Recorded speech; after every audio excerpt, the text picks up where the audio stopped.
Hi, everybody. Welcome back to Conversations with Craig and Juan. Juan Romero, CEO of Volante Software.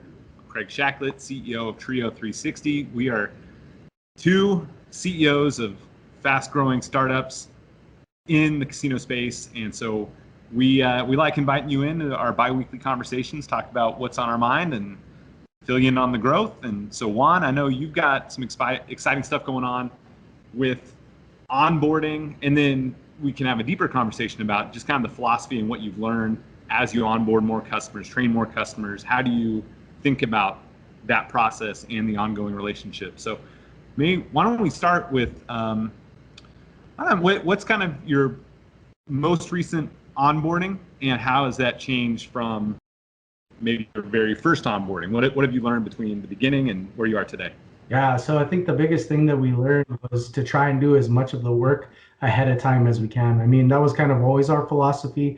So one of the things that used to drive me crazy when I was in the casino industry was we had these big implementations, and they would send out these teams for 2, 3, 4 weeks, depending on what kind of software that you were installing. But the work, had kind of been in the sales realm prior to that, and so there was always this kind of like misalignment of features and of communication as to what something meant to the people that were using it on a day-to-day basis. So with that in mind, what we try and do is get in as soon as we can. So like as soon as the contract is in place, the salespeople are still very highly involved, but it really takes a huge technical slant, because we want to make sure that there's no, like, we show up the day of and it's like, oh, I thought you said it does this. Well, it does do that, but we don't do it that way. You know what I mean? So we try and get in front of all of those things way, way ahead of time, so there are no surprises whatsoever when we're on property. And so when you are on property for the onboarding, how much, how do you think about like training versus building relationships with key people versus just getting it set up? Like what are kind of your high level goals when you show up for an onboarding? Sure. So again, and playing into what we just kind of talked about, is what we do is the first day we go, all right, we're going to go live at some point in the future, usually 60 to 120 days out. We actually set up a staging site, and from there's a checklist we run through where we identify all the key players and all the processes, right? And we basically have these group of super users. So a super user or two for each module that we're putting in. And then what we do is work with those individuals to map out the processes, right? So this is what their slot file process looks like. This is what the inventory process looks like. This is what progressive management looks like. And then we show them what that means in our system on the staging site. Right, so getting them in there way, way, way ahead of time. And what we'll do is do 3 or 4 virtual trainings before we even come on site. So like the last go live that we had, we did, we went through that whole methodology and kind of that process. And when we got to property, we were supposed to be there for 4 days. I don't think we were on site for more than 3 hours any of those 4 days, because we had basically already done all the work with those individuals far before going on property. And that's kind of what we're really trying to do. And during the course of that, you really develop those relationships, because you're really learning what these people are doing on a day-to-day basis and what their struggles are, and kind of how you can connect the dots and make things a lot easier for them. Now, as you onboard Slot Track and all the modules that you guys make at Volante Software, as you go to more and more casinos, how much does your onboarding differ from casino to casino versus 95% of it is the same across the board? Like, how are you figuring out kind of percentages there? Yeah, it doesn't fluctuate too much. Maybe I would say 10 or 15% in either direction. It really depends how they're going to deploy it. So if it's behind the firewall or in the cloud, kind of changes the mix of people that are involved. Sometimes IT's a little bit more heavily involved in some installations than others, and that kind of changes the dynamic. Or maybe compliance wants to be in on it because the compliance aspects with regard to the various processes. But it doesn't change too much, probably 10 or 15%, I would say. And we started where it would take like 120 days to deploy. If everything lined up quickly, I think these days we could probably deploy someone in 30 to 45 days, which was our target goal was 30, right? So sign the contract, get everything we need, get the ball rolling, and 30 to 40 days later, we're out on property turning you on. So yeah, it's kind of where we're at. What about you guys? What's your kind of lead time and your methodology for, post sales into the deployment phase? I know you got some of that going on right now with a couple properties. Yeah, it's exciting times. I definitely learned that I'd say our process now is more hands-on, because it's important. I mean, because we made the software, it's very intuitive, and it's kind of, once you start, it's like most things are kind of straightforward, but at the same time, a lot of it we took for granted because the software spun out of URComped, and so we've got a team here that's just very fluent in the software. They use it to communicate with hundreds of thousands of players, and in my mind, it's like, well, everything works, everything's self-explanatory, everyone should know like all the great features. But the truth is, like, some of it is like kind of a no-brainer. It's, here's how you text with players back and forth, here's how you click a button to build a trip. But then there's a lot of extra tools that aren't as self-explanatory as I initially thought. And they're ones that I learned that, in the first deployment, was like, I didn't do enough kind of upfront, like checking in frequently right after the onboarding to make sure that they were using all those other tools. It was kind of, hey, let's do a big training. All right, everyone's booking trips, everyone's sending messages, everyone's doing text blasts, like kind of the key features. Everyone's doing it, great. But I took for granted, like, we have all these extra cool features that really you need to be trained on, and you need to have your hand held through a couple repetitions before that becomes part of your, as a host using Trio, that becomes part of your repertoire. So that is definitely something that we've adjusted, is after the couple initial trainings that are learn how to walk and run, then it's like, you need to check back in and make sure all these extra cool features that will make you a super host, that you really learn the value and are trained on that.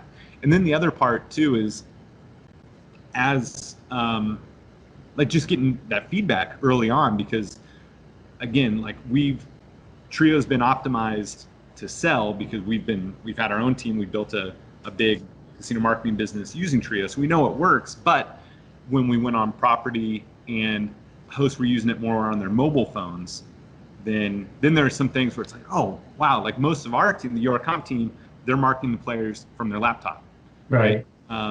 So they do use it on the mobile, but not nearly as much. Whereas when we deployed on our property, we found the percentages were a little more inverse, where they're using it a lot more on their phone. So we took that feedback and used it to modify the product. So we're like, wow, it needs to be more mobile friendly. It was mobile friendly, but now it's like, all right, we got to level up, and it made the product better. But again, I learned, like, I should have been asking those questions from day one, or 2 weeks after. Hey, how's it going with mobile?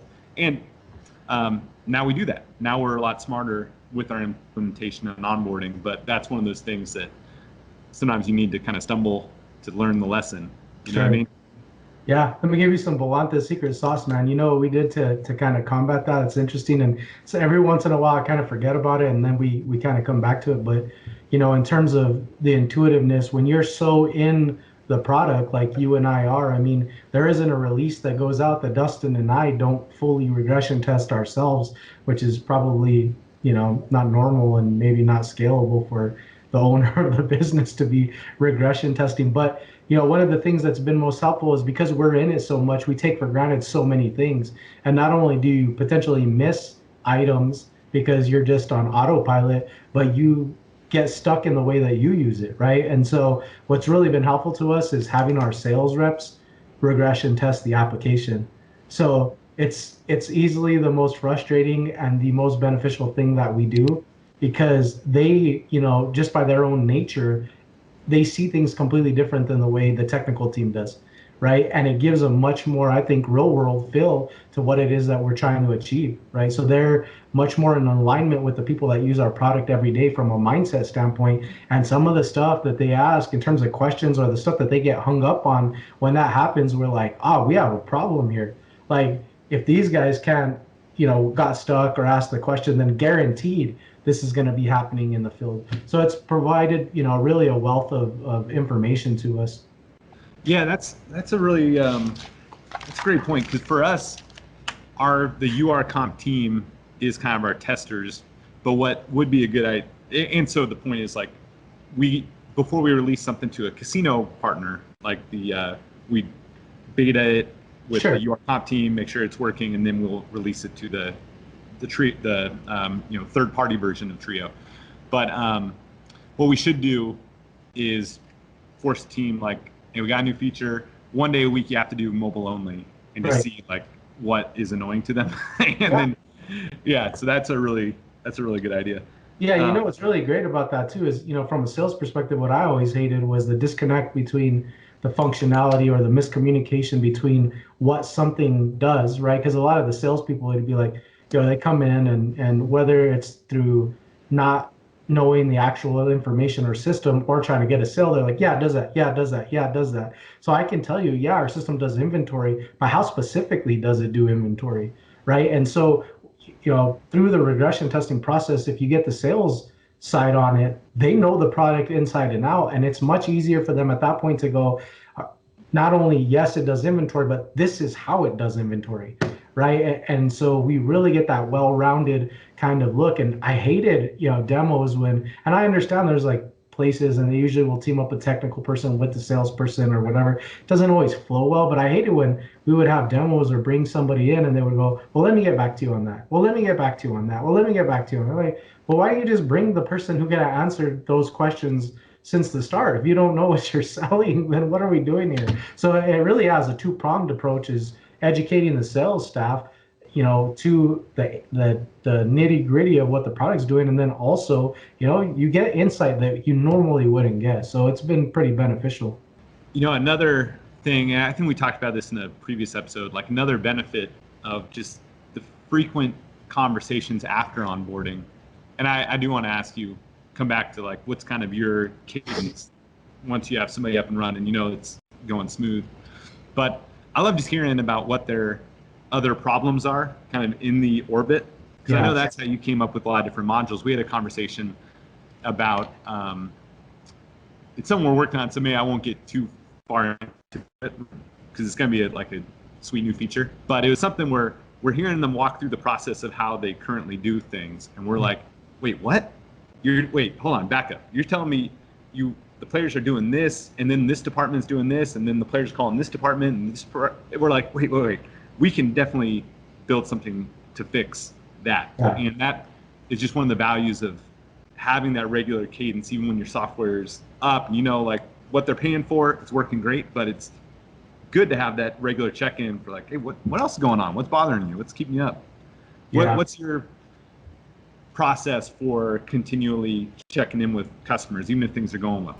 Yeah, so the process has been that, even when we're on site, the last day of our on-site time, we'll actually schedule 2 subsequent meetings, right? So we'll schedule one a week later and then one 2 weeks after that to kind of just do that continuation. But you want to get that in stone since you're on property, right? Like, this is the commitment we want to, and like you said, it takes time for people to kick things around and really understand what it is that they're trying to accomplish. And then you can kind of do those value add features that maybe got missed in the mass, go live training. So that's the first part of it. The second part is something that we're struggling with a little bit, and I'd like to get better about it. I've tried to wrap some workflow type stuff around it, but 9 times out of 10, we'll call the customers on like in a specific period to check in on them, but you can't just ask them how they're doing, because 9 out of 10 times they go, everything's fine, right? And then with all this prodding, then you start finding out, well, it's fine, but it would be cool if it did this. It would be, and it kind of depends on the customer, but at the same time, it's like, so what we've been trying to do is come up with a set of questions that we always ask at these intervals, whether it's monthly or every 3 weeks or whatever the case may be, and kind of riding that line between bothering people and being proactive. But instead of just going, how's everything going, so how many users have been using the system? So, what's the process time look like on this particular process? And those things lead to opportunities within the context of that conversation, as opposed to, it's kind of like in the sales side when you're asking open-ended questions versus things that can end in a yes, no, right? You give somebody the opportunity to say no. Now, where do you go from there? It's the same thing on the professional services side. So really trying to delve in and get them to just open up dialogue. Once you do that a couple times, like now we have no problem. Some of our customers that have been with us, what, a year plus, like they'll call and be like, what about this? What about that? But it took a while to get to that point. It reminds me, you talking, it gave me like flashbacks talking to my kid when he gets home from school. It's like, how was school? Good. Right. What else? You have to prod, but then once in a while you get better at asking questions that can actually get more of an answer. They don't want to bother us either, you know what I mean? And to some extent, I think there's maybe a part of them that is like, well, we don't want to feel dumb either, you know what I mean, or ignorant to the use of this thing, or that, I'm having a problem with this, maybe I missed something. Like, just take that all out of it. Let's just have a conversation. And I mean, we don't want you to sit there flailing when there's an easy answer to what it is that we can do. So yeah, I think it's pretty important to ask those probing questions. The other thing is, by setting up that, so we always set up two sites when we go live. So there's the production site, and then we set up a staging site, which basically mirrors the most current version of slot track at all times. So it not only gives them a test bed, like one of the things I hated when I was in the industry was we had new employees coming in.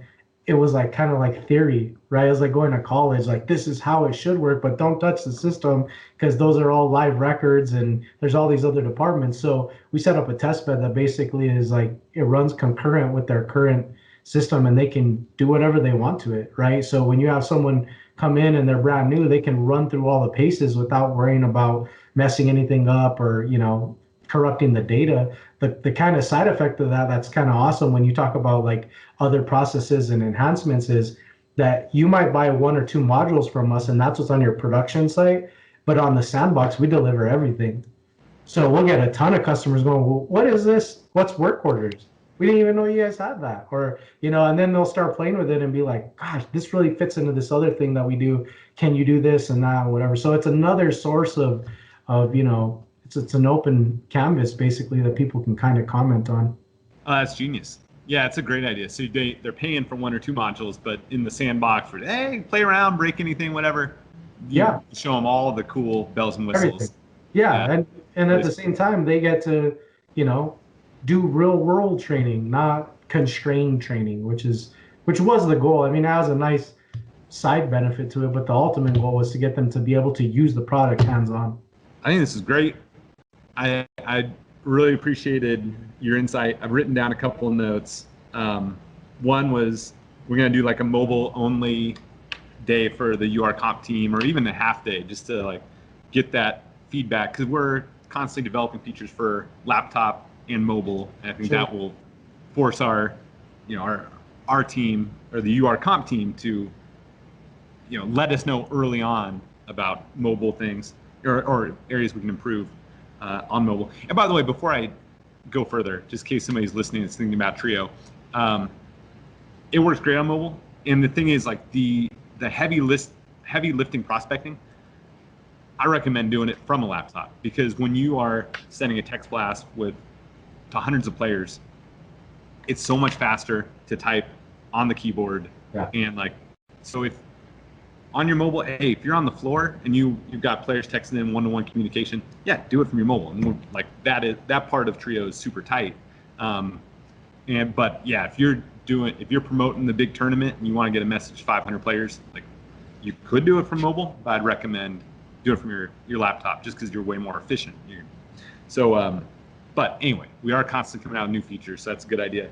The other thing is the monthly, quarterly check-ins, having that kind of diagnostic questions that your doctor would ask you on your checkup, and also maybe layering some value add. I don't know, do you do that where it's like, hey, I got the questions, but here's also some things we're seeing around the industry that may be helpful? I don't know, do you add that in as well? Yeah, so we try and reach out anytime we have some new functionality or something cool that's coming down the pipeline. We definitely will reach out to those people. I think the thing is, we don't really wait till the check-in. So if we have something like the new progressive module that's going live, we've already reached out to every one of our customers while it was even in development, because the thing is we want to involve them in the process as much as possible as well. Again, just the same way that we try and get the salespeople involved deep in the weeds early, we try and do that with our customers as well. So anyone that we think would benefit from the module, we want to expose them to it. And I'll show them something that's pieces or broken and be like, I know this isn't ideal and you have to use your imagination, but this is what we're building. What do you see that we missed, or that, you know, this property does, but you don't? We want it to be well-rounded, because the last thing we want is to, you know, put something out there and then have to rebuild half of it, or we built it basically for one person that no one else can use it. And thus far, we've been very fortunate, but I think it's about engaging those people early and often. And with something like that, we don't wait, right? So as soon as it pops in our heads that we're going to build it and it hits the product map and the product timeline, we're reaching out to customers right away. And you know, what's great is the properties that we work with are so dynamic. I say this all the time, but they really are. They're like, you just say the word and like you can just see everything starts spinning right away. It's like, well, yeah, how come no one told us about this? So like, we're talking about it right now. Well, what about this? And what about that? And you're like, all right, slow down just a little bit. I gotta write all this stuff down, you know, but that's how we really handle the value add and the feature stuff, and, you know, and releasing new products is through that type of engagement. That sounds super effective with what you're doing. I think that's the way to go with like new product ideas. Because like obviously we're developing new products for Trio, but with URComped we have a unique opportunity to actually test out marketing techniques, like Sure. using video in promoting offers. And that's something where maybe that can be something that we could say is, yeah, here's the new features. By the way, how's everything going? And here's what we learned, you know, marketing technique of the quarter or the month, and just giving feedback on like what we did with Facebook ads, and here's how it's working. So something maybe outside of Trio that would be valuable to a VP of marketing, like, oh, maybe we can use that. It may not have anything to do with Trio, but you know what's interesting is in my past life when I worked for another software company, we had teamed up with a psychologist who had this personality kind of profile. So basically, you could fill out a profile and it kind of gave you like a personality type, if you will, and strengths and weaknesses, and these various scales. I mean, there's a bunch of them out there, right? But what he did is he was trying to work with a marketing department at a property in Southern California. And essentially, what was kind of cool about that, and I don't know how you think about this from a marketing perspective, I think it would be so effective if it could be done. I don't know if it's saying properly, but I think if you had somebody who was really committed to it, I think it could just be a game changer, which is craft one message, right? So maybe it's, you know, a promotional item or something like that, or maybe even a food special or happy hour or whatever. So you craft that one message, but then based on the personalities of these subgroups that have taken it, you give them the message in different ways, right? So it's like, you know, if you tested as someone who was highly critical and who was really, you know, into the details of things, as people who are very highly critical tend to be, you would put out maybe a poster or a video with just a ton of information, right? Which is like, these are the hours, these are the stipulations, because that's how those people digest that message. Whereas some, you know, the extroverted people, you can just put like 50% off, great time, lots of fun. And, you know, it's the same, you're sending the same message out, but in ways that would be consumed by different people. And I always thought that was like, oh man, if you can figure that out, because at that point you really are giving people, you know, something that's the propensity for them to react to a message, right? And it's one of those things, like, instead of just that shotgun effect, it's like you're just sniping these groups and giving it to them exactly how they want. It's pretty interesting. That is. Yeah, that hyper-personalized marketing is, I mean, that's the future right there. Well, they do it through social media already, right? I mean, they have all those algorithms that essentially know when you're depressed and know when you're happy and everything in between. So it is kind of scary, and I'm sure it's headed in that direction. But, you know, I think that marketing tip of the month or whatever, whenever you can do that value add, especially impact operationally, I think that's not only a win for your company, but for anyone that you're in contact with. I mean, you and I have talked about this before. I think like one of the biggest hurdles on the parts inventory side that is on my list of things at some point to do is like it's like a how to get started, right? Because there's so much work that goes into organizing and getting your head wrapped around that process even before our system comes in, that a lot of times a lot of properties just go, I don't know, and then they just push it into a dark corner, right? So it's like, how do you define and give like best practices before your solution even goes into place? And there's a lot of value in that, trust me, because everywhere we go, everyone wants to know how everyone else is doing inventory so that they Yep. can, implement it that way. Juan, as usual, this was insightful. I got a lot of great ideas. I hope the listeners did as well. I hope you enjoyed it, sir. Always a good time, man. All right. Well, anybody tuning in, you can meet Juan and I at NIGA. We've got a booth, TRIO360, and Juan, he's got a lot of clients there. He'll be wheeling and dealing, shaking hands, but I'm sure you'll come by the booth as well. So connect with us both, Juan Romero on LinkedIn, Craig Shacklett on LinkedIn, and yeah, look forward to another episode in a couple weeks. Thanks, Craig. Appreciate it. All right, Juan. Have a great day, sir. You as well.